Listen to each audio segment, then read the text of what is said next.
Good afternoon, and welcome back to TVM News. Today is Friday, February 11th. I'm Emma Rushworth. And I'm Ellen France. Today we have information about Marywood's Nurse for a Day program. We also have news about a 12-year-old boy who allegedly stole farm animals. And we'll check in with TVM sports anchors Neva Molinaro and Cheyenne Amick to find out the latest in Marywood and professional sports. Interested in pursuing a nursing degree? Marywood will be hosting a Nurse for a Day program on March 18th. The free program will be held in the Center for Natural and Health Sciences. The program will include CPR training, a real-life simulation, and nursing lab activities. Registration is required to attend the program. The registration deadline is March 9th. For additional information, visit marywood.edu/nursing. Marywood School of Business and Global Innovation will hold a virtual information session for prospective students and their families on Thursday, March 3rd at 7 p.m. Current students and faculty will be on the call to discuss the business program and its curriculum. To register, visit admissions.marywood.edu/register/business-S22. On February 9th, Marywood-University's campus ministry sponsored its 5th annual Snowball Roll in the Fireplace Lounge in Nazareth Student Center. The Snowball Roll is a community and fundraising event to benefit alternative break service trips programs. The trips this year will go to Tennessee in March and Guatemala in June. Participants purchased snowballs for $2 each for a chance to win. How the roll works is the plastic-numbered snowballs roll down a ramp path, and the first 30-plus balls to cross the finish line are selected to win different prizes. Some big prizes this year included a Yeti and Dunkin' Donuts tumblers, an air fryer, Nike apparel, and gift cards to local restaurants and stores. Marywood Associate Professor of Psychology and Counseling, Dr. Lindsay Phillips, has recently begun her term as President of the American Board of Clinical Psychology. This board is responsible for establishing criteria that must be met before someone could become a specialist in clinical psychology. Dr. Phillips is a core clinical faculty member of Marywood's Psy-D program in clinical psychology. Marywood's Aphasia Support Group was recently showcased nationally. The group was selected by the National Aphasia Association's network of affiliates as a featured highlight. The group is made up of individuals suffering or recovering from aphasia, which is defined as the loss of the ability to understand or express speech caused by brain damage. With Valentine's Day and Galentine's Day coming up next week, Lawrence Fonson has the latest in what you can do to celebrate at Marywood. On February 13th, Marywood-University students and staff will be able to celebrate Valentine's Day with some sweet treats like cookies, cupcakes, candies, and so much more delicious desserts. The event will happen right here at the Fireplace Lounge from 4 to 6 p.m. Come hang out and enjoy a great night of amazing desserts and socialize with others on Valentine's Day. This is Lawrence Fonson for TVM News. When we come back, we have news about a Scranton dentist being sentenced to probation. Myth. If you get COVID-19, you'll recover after a few days. That myth is false. We're only just beginning to understand the effects of COVID-19 on the human body, as we're starting to see more and more people identifying as long haulers who are having symptoms for weeks, if not months, after their initial infection. Continue to wear a mask, socially distance, and wash your hands. Together, we can keep COVID out of school. For ways to keep your community safe, go to backtoschooltogether.com. Hey Bobo, do trees tell each other stories? I'm sorry, I'm afraid I don't know that. Hey, why don't we go find out? Listen. Do clouds take naps? I couldn't tell you. Dad, do stars visit their friends? Look!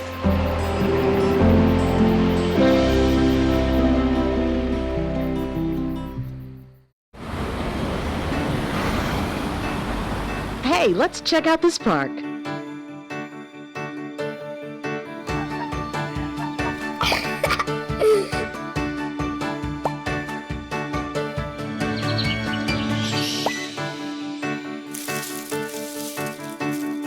Oh, wow, that's really cool. To find a great local park or forest near you, go to discovertheforest.org. I don't think we're free in this country. For 100 years, you saw black people menaced and targeted and lynched and beaten and brutalized. I think we're burdened by this history. more people have to be willing to do that uncomfortable, inconvenient thing that justice requires for things to get better. Truth can inspire change. Learn more at EJI.org. A Scranton dentist was sentenced to probation for sexually harassing a patient. Dr. Albert Hazuri pled guilty to sexual misconduct and was sentenced to 1 year of probation. Police charged Hazuri last year after a woman came forward and alleged Hazuri had groped her after walking her to her car. The woman had just undergone a dental procedure at the office. Hazuri allegedly offered the woman free dental care. The dentist was also ordered to pay $5,000 in fines. A 12-year-old boy in Montour County is being charged after allegedly stealing multiple farm animals from a property. Police were called to a home last Thursday where the owner said that 3 of their chickens were stolen. Police were able to identify the boy who was stealing them, admitting that he also took 5 other chickens and 3 bunnies on another date. Pennsylvania state Democrats are at an impasse with endorsing a candidate for the party's ticket in the primary election in May. The candidates are vying for Senator Pat Toomey's seat, which will be up for grabs in the general election on November 8th. The top 2 candidates are Lieutenant Governor John Fetterman and current Pennsylvania Representative Connor Lamb from Pittsburgh. Neither candidate reached the 2/3 majority votes by the Pennsylvania Democratic Committee at a meeting in January. A Monroe County packaging company is celebrating the retirement of a long-term employee. Thomas Kemmener is retiring from the West Strock Company after working for them for the past 51 years. Kemmerer joined the company after leaving the Army in 1970 and never left. A Pennsylvania state trooper and his business partner pled guilty to gambling and prostitution charges in Lackawanna County. Robert Covington failed to disclose his ownership of Singer's Swing Gentlemen's Club, where a gambling and prostitution ring was being run. Covington pleaded guilty to allowing gambling and failure to disclose ownership. He was also forced to resign from his role as a state trooper. His partner David Clem also pled guilty to allowing gambling and promoting prostitution. A man from Bushkill was arrested Friday morning of last week after stealing a bobcat from an animal farm in the Poconos. 45-year-old Semyon Levitt walked into the Pocono Snake and Animal Farm through an unmarked door and left with a 22-year-old North American bobcat named Blanche. The whole thing was caught on security cameras, so it was very easy to catch Levitt and return Blanche back to her home safely. An inaugural charity hockey game played by first responders took place over the weekend. The Battle of the Badges of Interstate 81 kicked off on Saturday, with the Pennsylvania State Police playing members of the Binghamton Police Department. Proceeds from the hockey game went to the Troopers Helping Troopers Foundation. A second game is planned for next year in Broome County, New York. Police have arrested 2 of the 4 suspects connected to last week's armed robbery outside Regional Hospital of Scranton. 15-year-olds King Humphrey and Matthew Rodriguez were arrested this week due to their involvement with the robbery. 2 other co-conspirators have been identified but cannot be named due to possible gang affiliations. Both Humphrey and Rodriguez are being tried as adults. When we come back, we will tell you all about Queen Elizabeth and her Platinum Jubilee. Myth. I can party with people as long as they don't have symptoms. That myth is false. As we've seen, up to 40% of people who have COVID-19 are asymptomatic and can pass it on to others. So I'd recommend avoiding any social parties, especially indoor ones. If you want to try to socialize but reduce your risk, I'd recommend meeting outside in small groups, continuing to wear a mask, and socially distancing from others if you can. Then together, we can keep COVID-19 out of school. For ways to keep your community safe, go to backtoschooltogether.com. Jordan knows he shouldn't eat this entire bowl of nachos, but tonight he's earned that right. Because a few hours ago, in the middle of happy hour, he recognized a sign. Not from the gods or a bolt of lightning, but from a double heart, a kissy face, and a fourth ha in ha ha ha. That's when Jordan knew he was buzzed. So when it was time to go, he got a ride home instead of driving. Be a legend like Jordan. Recognize your buzzed warning signs and get a ride home. Buzz driving is drunk driving. I am what hunger looks like in America. I am an 8-year-old girl who's not excited for the last day of school. Because this may be the last time I'll have lunch. Till September. I am a single father of 2 who works 3 part-time jobs. And that's still not enough to put food on the table. I was created by artificial intelligence from faces of the 1 in 8 Americans who struggle with hunger. Feeding America, 200 food banks strong. What do you think you're doing, Kevin? Was just gonna drive home. There are several warning signs present that you shouldn't be driving. Like hearing voices? Like your text-to-emoji ratio? Oh man, the selfies. Selfie, nailed it. We all have warning signs that let us know that we're probably not okay to drive. Mine is pretending to be your subconscious. Greg, come on man, let's put a ride home. COVID-19 has changed how we express our faith and gather to worship. Now it's time to take the first step that lets us get back to spreading the word without spreading concern. Before we can safely come together, we need the facts. As COVID-19 vaccines become available, you may have questions. Should I get it? Is it safe? Should I wait? It's smart to question. Now, get the facts at getvaccineanswers.org so you can make an informed decision when vaccines are available to you. The family of a Bridgeport, Connecticut woman who died after a date with a man from Bumble is suing the city, alleging negligence in the investigation into her death and accusing the police of being, quote, racially insensitive. 23-year-old Lauren Smith Fields was found unresponsive in her apartment on December 12th.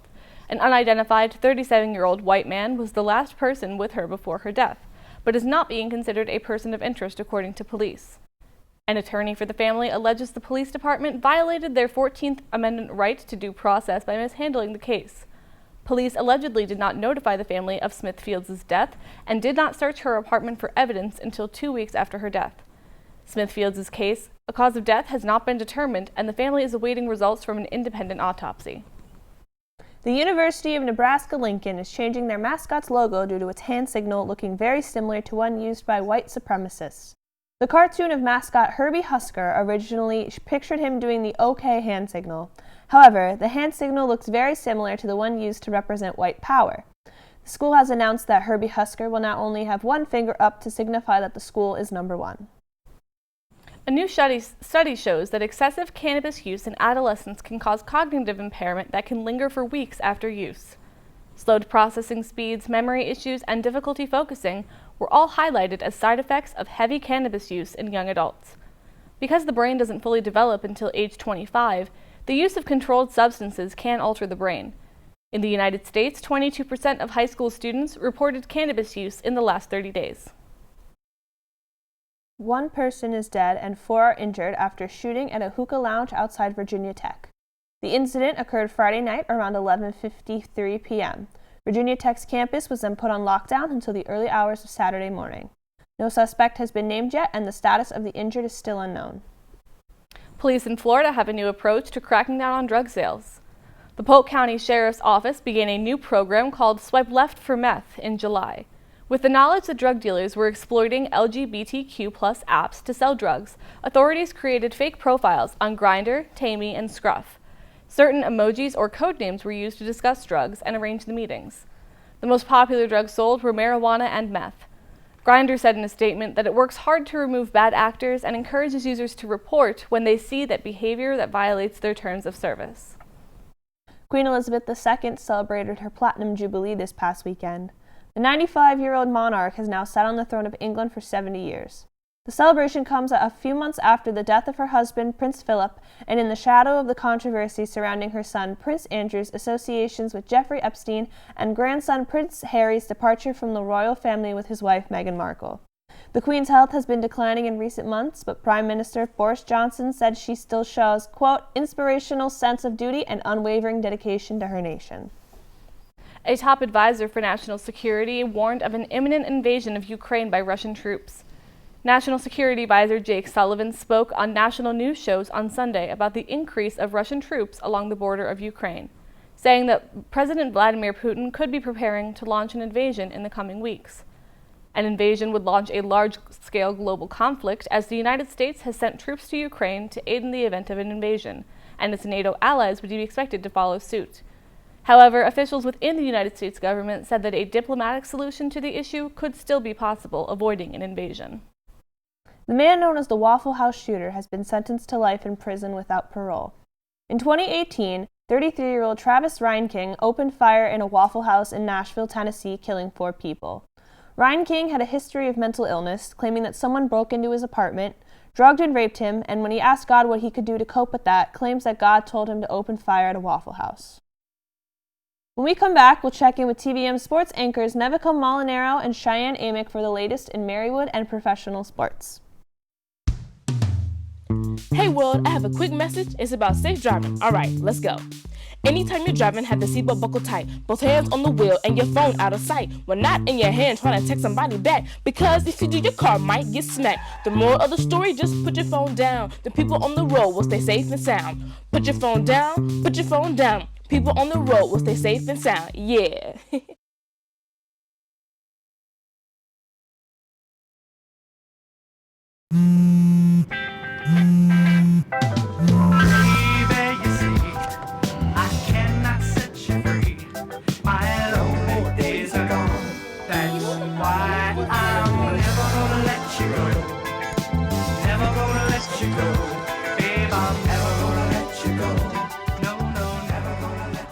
Here you go. Thank you. Thank you. Never gonna let you go. Never gonna let you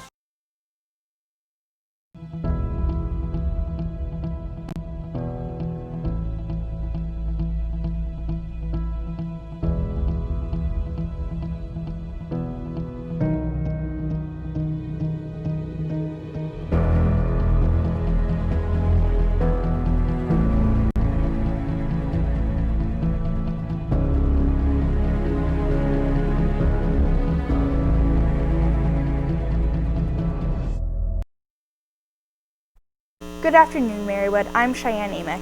And I'm Nevica Molinaro.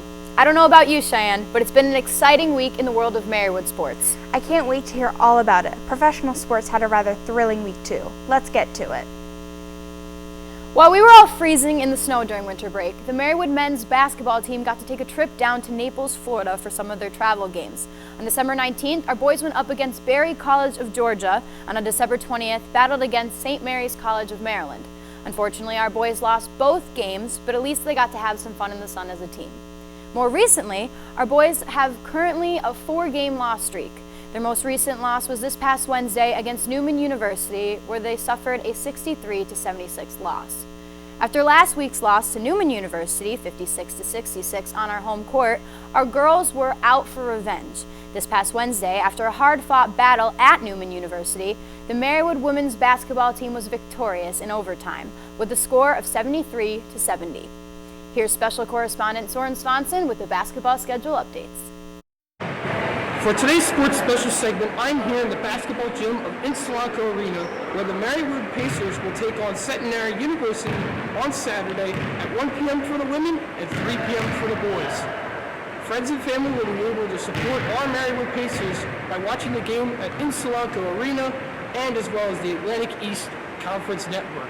And let's go Pacers! This is Soren Swanson for TV. On Saturday, January 29th, the Marywood men and swimming team hosted their senior night against Marywood-University. Both teams were victorious, and the boys won 88-47 and the girls won 106-45. Freshmen Samantha Peck and Cameron Gorman both had an unforgettable match as they both went undefeated. Samantha's 2 victories consisted of the 200 fly with a time of 2 minutes and 26 seconds and the 200 breast with a time of 2 minutes and 47 seconds. Her relay team also won the 400 medley relay with a time of 4 minutes and 13 seconds. These victories allowed her to be named the Atlantic East Conference Women's Swimmer of the Week and receive the Atlantic East Conference Swimming and Diving Award. Cameron's 2 individual victories consisted of the 50 free with a time of 24 seconds and the 100 free with a time of 54 seconds. His 400 medley relay team also won their event with a time of 4 minutes and 13 seconds. These victories allowed Cameron to be named the Atlantic East Conference Men's Swimmer of the Week and receive the Atlantic East Conference Swimming and Diving Award. The men and women's swimming and diving team will next compete in the Atlantic East Championship hosted by St. Mary College of Maryland and will run February 11th through February 13th.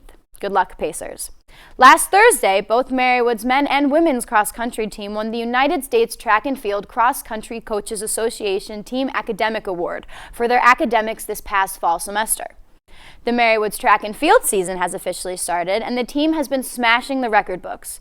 George Thompson is second in Marywood's record book in the 60-meter hurdles with a time of 8.92 seconds.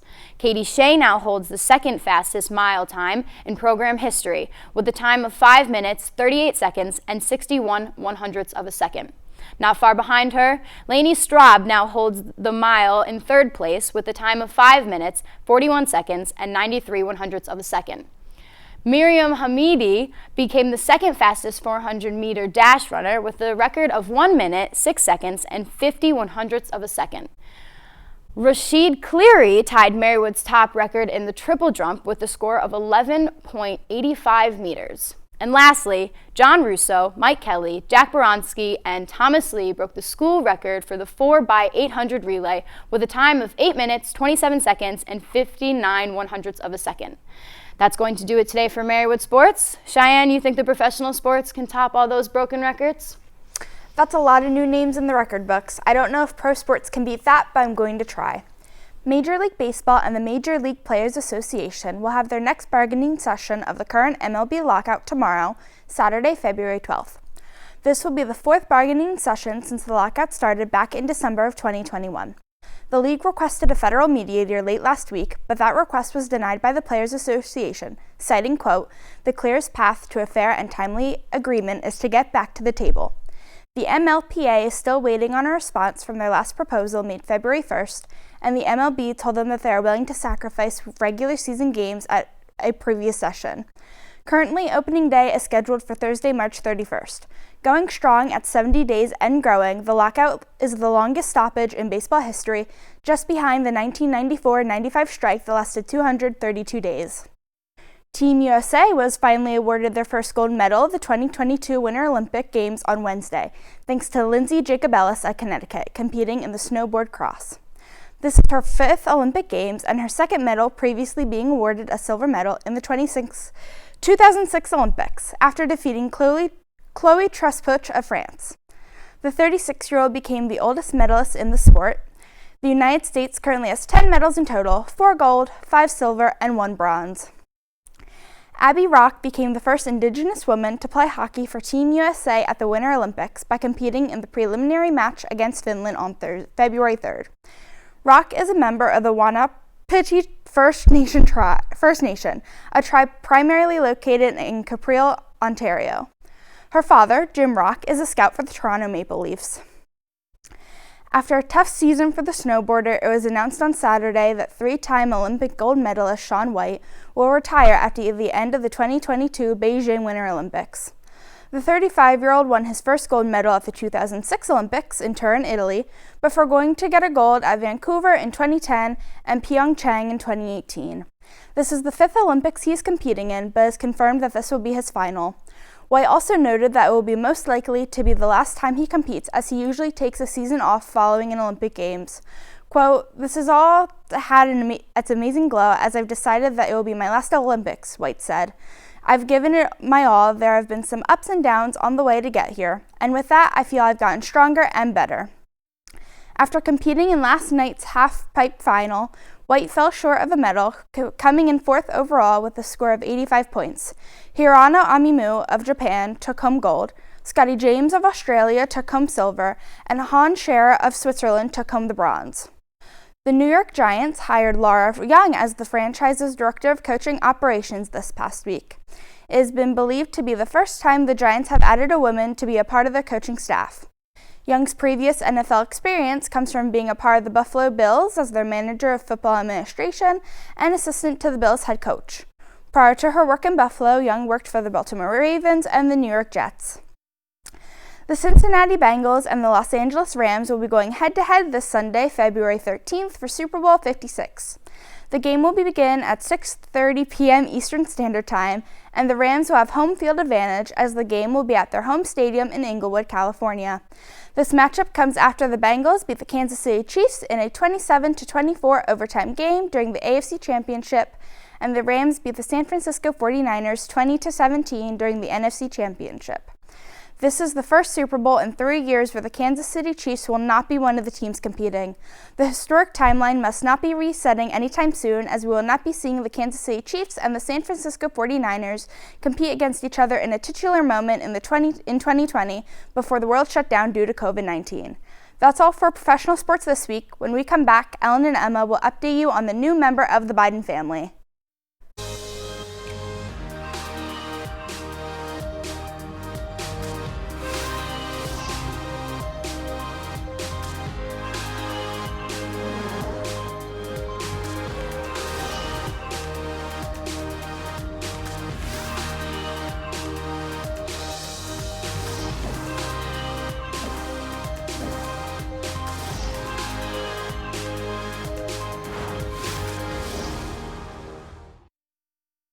Oh, it's on. Release the meteor! Oh!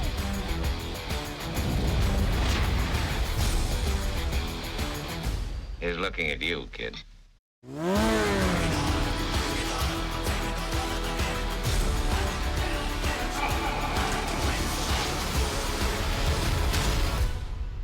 I dig it. That felt pretty great. Because the fight isn't over yet. You will see me choose to protect my community by wearing a face cover. And even with my face covered, you will see me. As a son. As a man with a never quit attitude. As a fighter for change. Join me in wearing a face cover. To help stop the spread of the coronavirus. Because this is one small act of kindness that has the power to make a big difference. Hello, everybody. Your old pal Grover here with some health tips. Wash your hands throughout the day with soap and water for 20 seconds. Whoa, whoa, whoa, whoa! Oh well. Also, practice physical distance by staying 6 feet away from people in public, and do not forget to wear a mask. And whoa! So that is where the soap went. Yeah.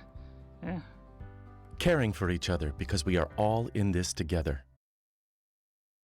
There's a new perfect occupant of the White House.